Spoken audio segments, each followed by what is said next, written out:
Welcome back to the Better Than a Pill podcast. Today, I'm so excited to have Tamra Andress on as a guest. And Tamra is a six-time #1 best-selling author and counting. She's been featured in Forbes, USA Today, Inc., Rolling Stones, LA Weekly, and many other well-known publications.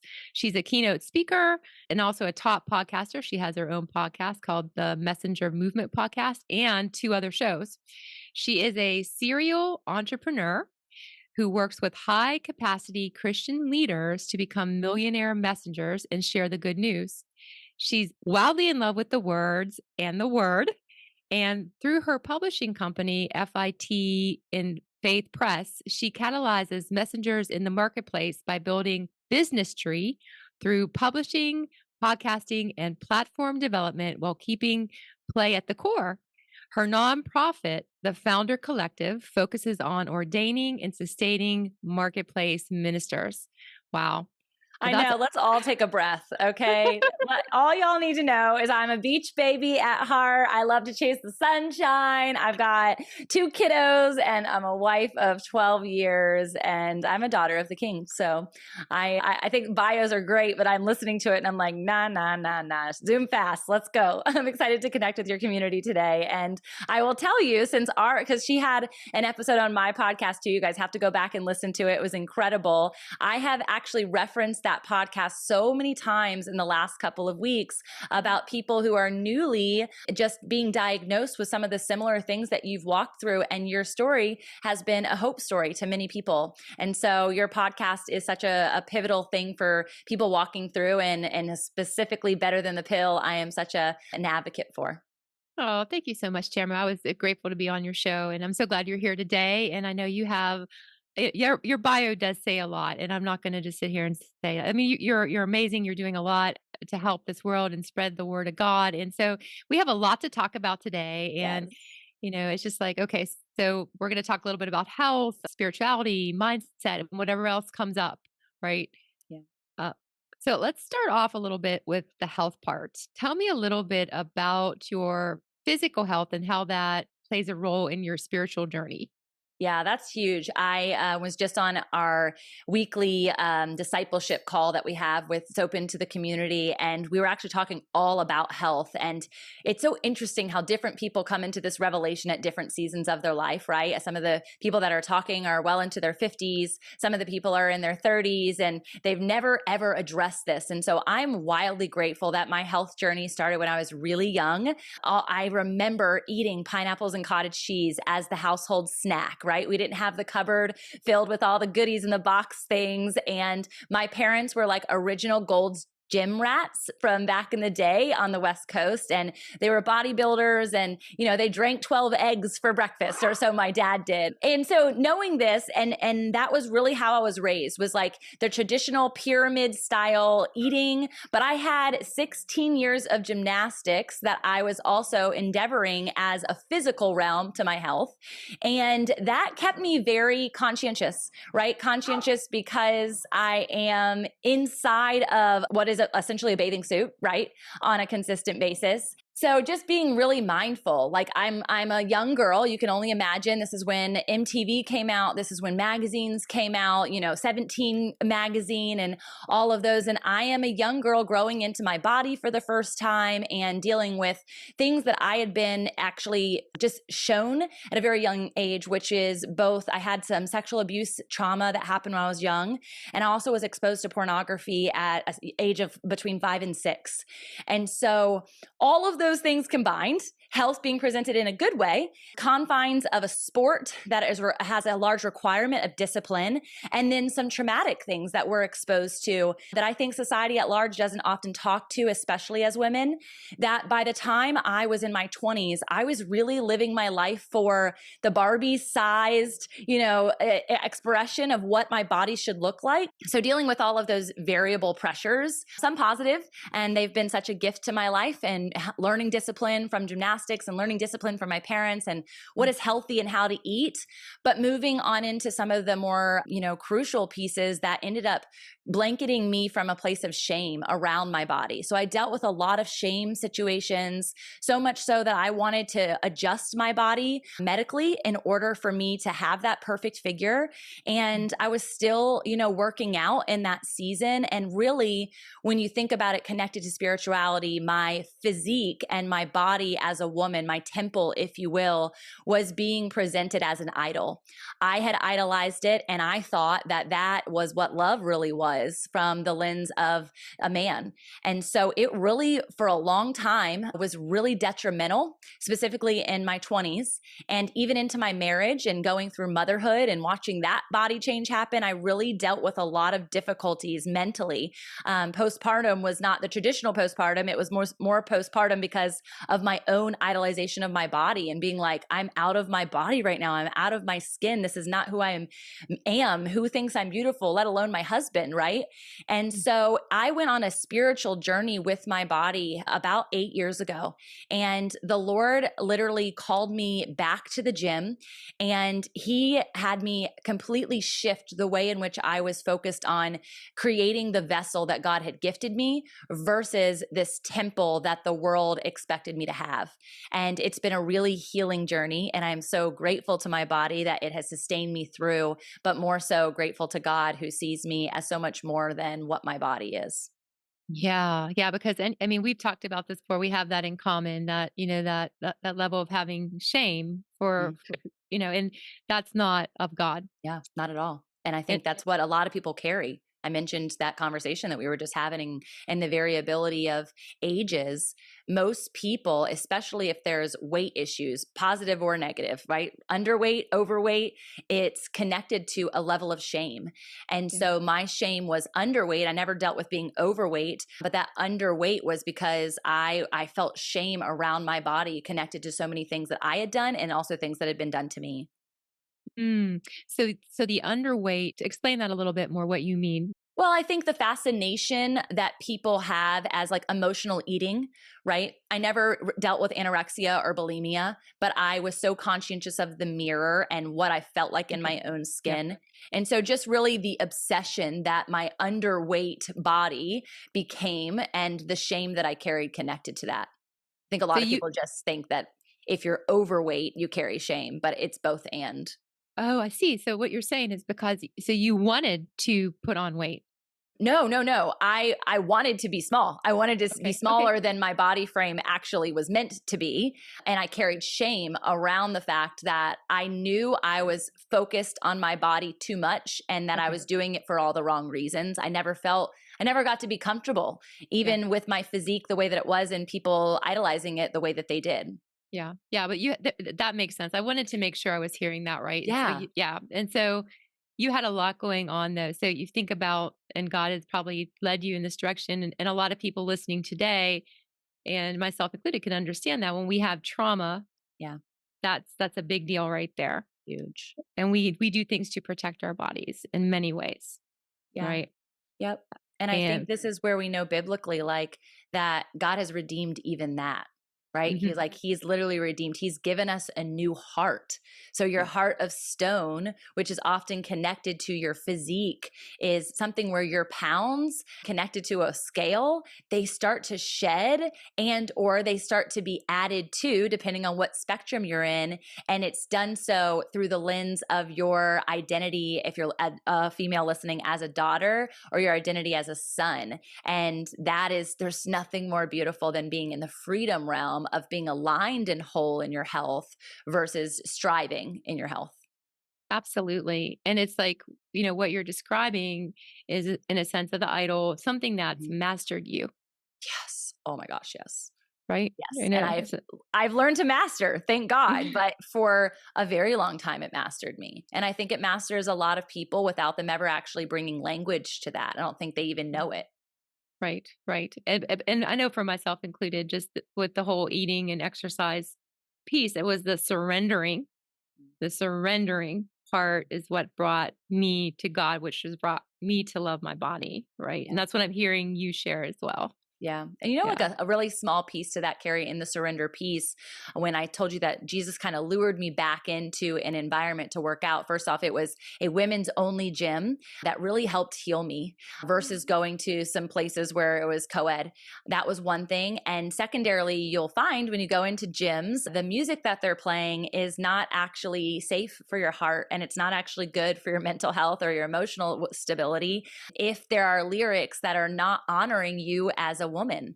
And so much music, it literally, it's disgusting. It demonstrates an element to self as a woman that is being ridiculed, that is being sexualized, that is being marginalized.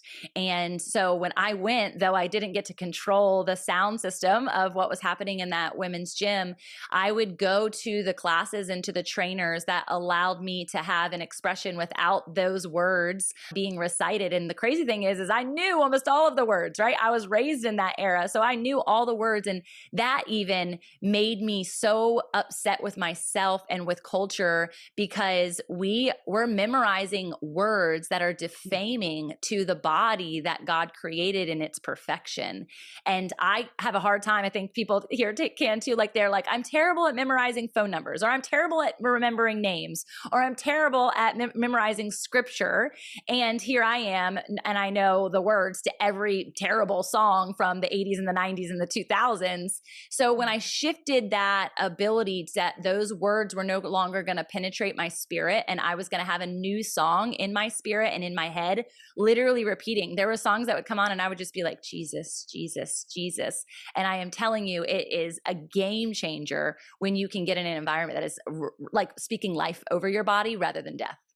Yeah, and especially, I mean, I had not thought about that because, a gym is just one place where you can take care of your body physically, right? But Yes, now for sure. you're bringing it up, and that totally makes sense to me because now I'm thinking in my experience in being in gyms that they do play that type of music. Yes. I'm like, what apple bottom jeans, boots with the fur? I mean, the whole world is looking at her, right? It's terrible. Yeah, no, that is such a great point, and I didn't think of that, but I can see that, like, I know for me, what do I listen to today? If I have to Yeah. listen to music, it's not gonna be that. It's typically K-love or it's something Yes. uplifting, right, for the soul, and that's motivating. Yes. But yeah, putting it in that mindset, so you have you know, a lot of probably a lot of things going on, but the music is not helpful when you're also No. trying to renew your mind and you're getting these messages sent to you, right? Yes. That's what you're saying? Well, and Wow. think about that. Like you're in a gym and you might go to a co-ed gym if you're listening to this and this song is coming on and you might not know the lyrics or you might have been able to write it correctly in your mind and spirit. But what about the husband of somebody else who's in that facility and that they're now distracted and they're now looking to you as something different than you're intending to? It could have nothing to do with you. And so to me, it's just a safeguard. It's also a respect piece to my husband. And I am not an advocate solely. I have shifted and gone to a co-ed gym again, but they don't have any lyrics in their song. And I love that. I think that that's like you really only need the beat, right? To stay on pace, to stay on rhythm, to get energized by. And so I just want to encourage people to think outside of the box on like what is actually affecting your body. And words, as we know, when we look in the mirror and we speak death over our bodies, words really do matter.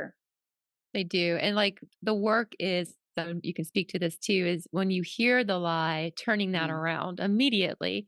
I yes. am beautiful.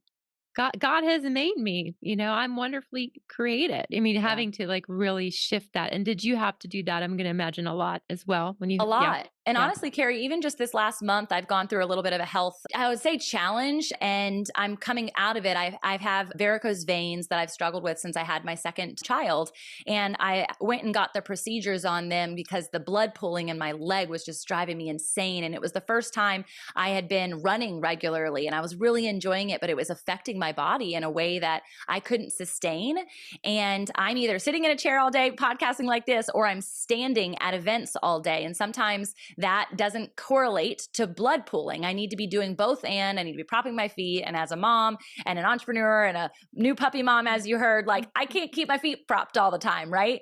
And so I went through this month-long journey of every single week I had compression tights on and I was unable to move. Like you were not allowed to elevate your heart rate. I couldn't even go walking. And I'm like, this is impossible. I couldn't lift more than 20 pounds. This is totally opposite than my regular routine because regular fitness is inside of my schedule as a part of my mental health journey. And so I was, even in this season, after already defeating those things, thinking like, okay, I love my body. I'm grateful to my body for the healing that it's doing. And that I don't necessarily have to be out running a marathon, which I'm not been a marathon runner. Kudos to anybody who is, in order for me to feel okay in my skin. So you mentioned beautifully that a part of our health, only a part of it, a very small portion, in fact, happens inside of a gym atmosphere. Even when we're moving, there's also the kitchen. And so how can I then parallel those pieces and not be upset with what's transpiring in my physique in that way if I parallel it in the kitchen? And so obviously nutrition is a huge part of it. Yeah. Yeah, of course it is. And, like what you just said too, just taking a step back is that why you do your physical exercise. And I know for myself too, a lot of it is for the mental component, releasing anxiety, it can reduce depression, all those things to help lift your spirit. So, what we feed our bodies is just as important as how we choose to move them. We are created to move, right? And then if we look at all these pieces as nourishment, all of them, right? All of them are nourishing our souls. The whole thing is we're not separate. Our mind's not separate from our bodies. I say this all the time. I know that you relate, right?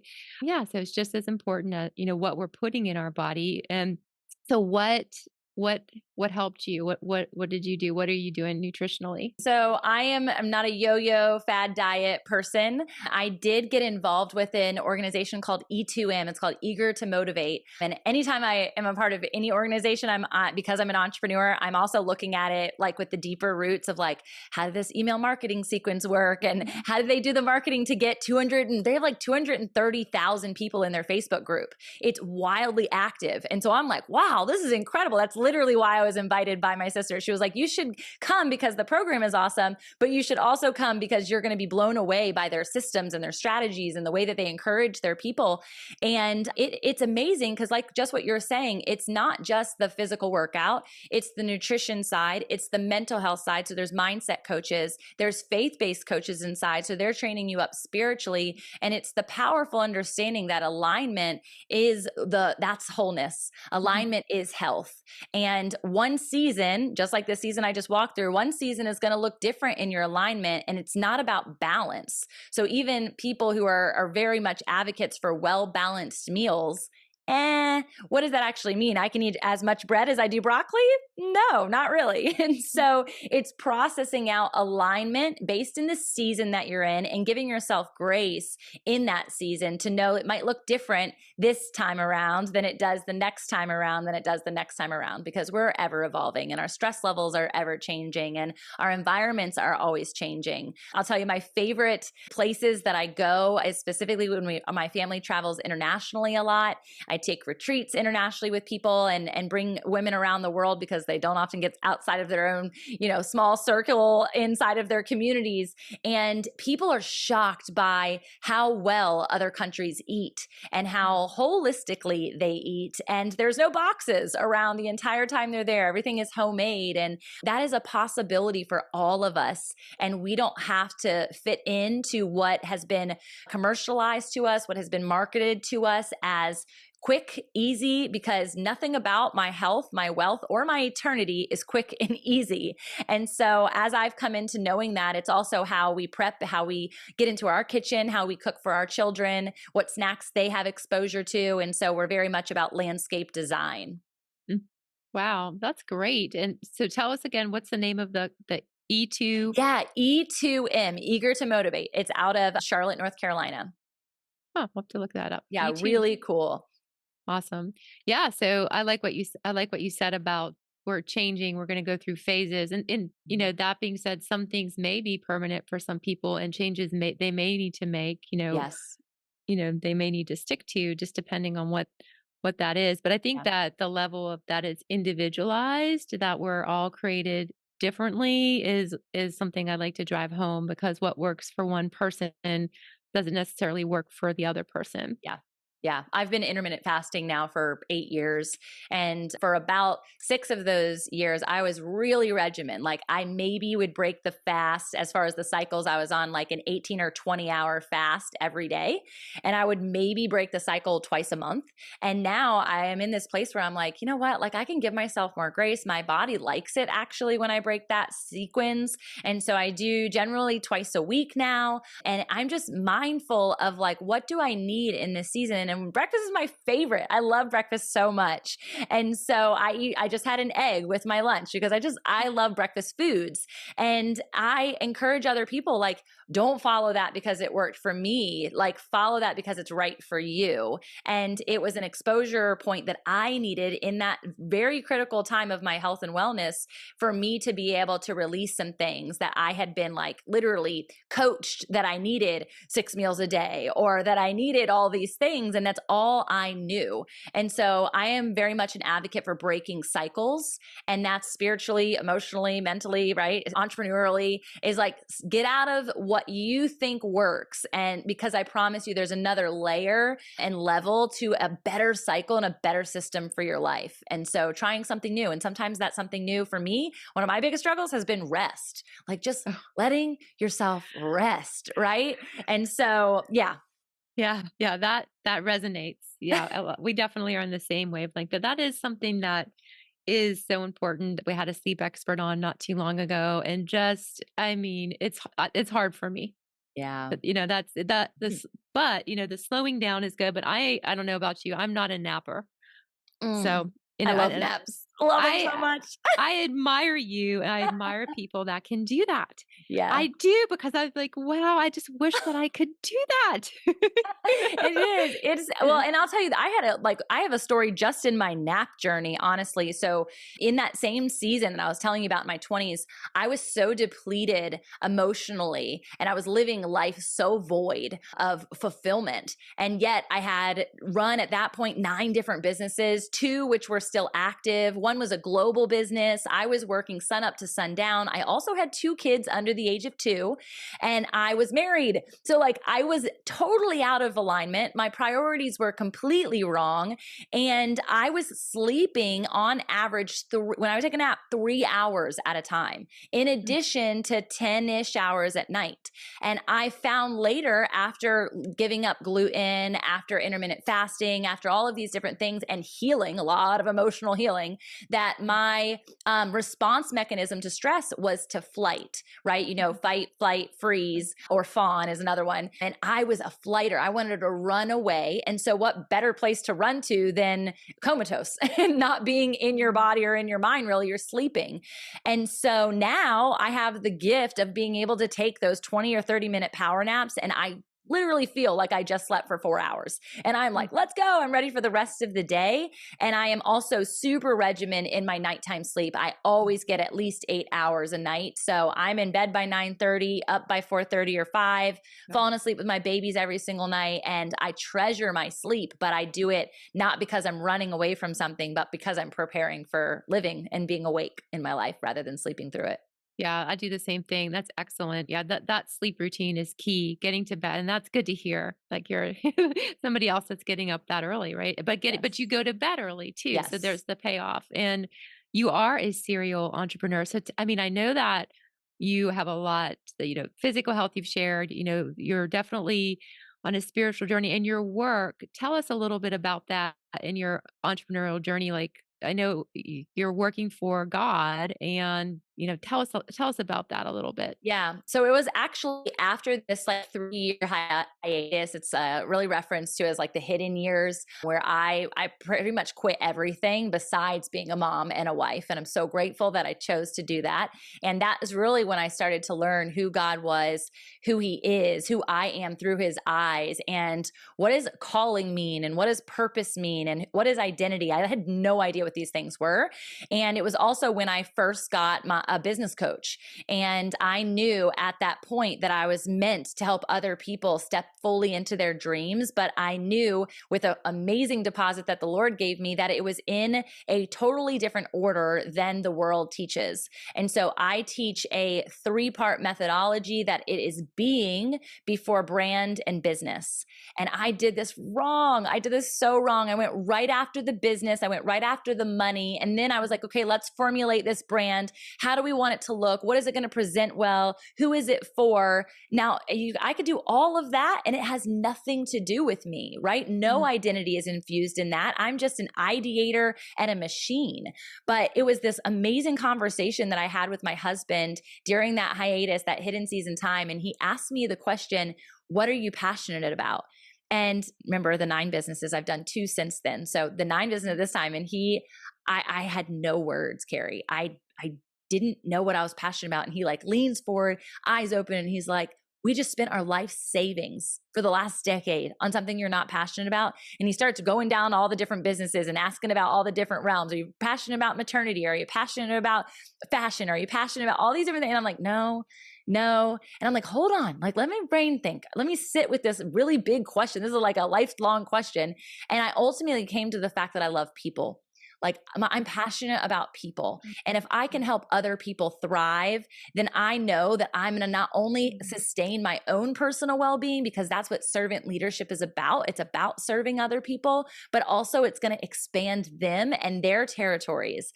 And so that's really what I went on mission doing, is to help people expand their God dreams and to live in the fulfillment of their life. But first, identifying who they are and whose they are, getting well with their soul, so that they're operating from a place of overflow rather than a place of depletion. And they're not living that hustle hard mentality. They're not living for the weekend. I love Mondays. They're like my favorite day of the week. And I want other people to have that passion for what they show up to do, and that they get to do it with such energy and integrity. Integrity is a huge part of everything that I work on. So out of there, now let's create your brand. Then let's create your business, because you are your brand and your business is your purpose. And so it all is synchronous, just like our mind, our will, our emotions, our body, and our spirit. Yeah, no, that makes sense. And wow, that's great. I mean, you're doing what you love now, and you're helping people with a very important part of health and wellness. And Yeah. that is their spiritual component, because like a lot of like functional medicine doctors, we just had one on last week. I mean, healing occurs at that level, Yeah. emotional, So spiritual, much. right? And so we So don't want to much. overlook that, what you're doing. I mean, this is amazing. We need more entrepreneurs like you in Thanks. this I'm world. trying. We're working on it. We got a whole movement going. So join in, Carrie. You're doing it too. I am, and I agree 100% with what you just said. It's like I am just my being, right? We're here and there's no branding. It's just here. I'm here. I'm me, Yeah. right? Or Yeah. know what we're doing. We're called to serve, and it's beautiful. I agree with you too, like helping people. That's why we do this podcast, Yeah. you know? Yeah. So wow. Oh, Tamara, this has been great. You have shared some amazing insights with our audience. You're an amazing person. I'm grateful that you could come on here today. Likewise. And I just want to let the audience know that you can learn more about Tamara's work, everyone. I'm going to put these links in the episode today. There are 2 links. There's one for a quiz that she gives. And also you can go to tamaraandress.com. Is Yeah. that right, And Tamara? yeah, Okay. absolutely. And the quiz is really cool because it's connected to what I just shared, which is the profit identity. And so it's how do you actually identify with the gift that God has given you, and how do you actually make a business out of it, profit from it? And profit doesn't always just look like finances. It also is the overflow of fruit. But when we talk about just from the bio of a millionaire messenger, you have way more in your hands resource wise than you think. And so it's identifying what is that identity for you that you should step more fully into. And I've seen people cry after taking this quiz. I've seen people shocked, like I just read their mail. And it's been curated after 5 years of development with business and entrepreneurs who are like, they're trying to figure it out. And I can basically, it's almost a prophetic element of pinpointing what is their superpower, what are they not leaning into, and how should they utilize that to build a business. So whether it's speaking, teaching, hosting, building community, it kind of alludes to all of the things that are our spiritual gifts. Wow, this sounds like an amazing quiz. I know I'm going to take it. Yeah, it's fine. I can't wait to hear what you are. You have to tell me. Awesome. Well, thank you, everybody. Remember, we do new episodes every other week on Wednesday, and I look forward to having you join me then.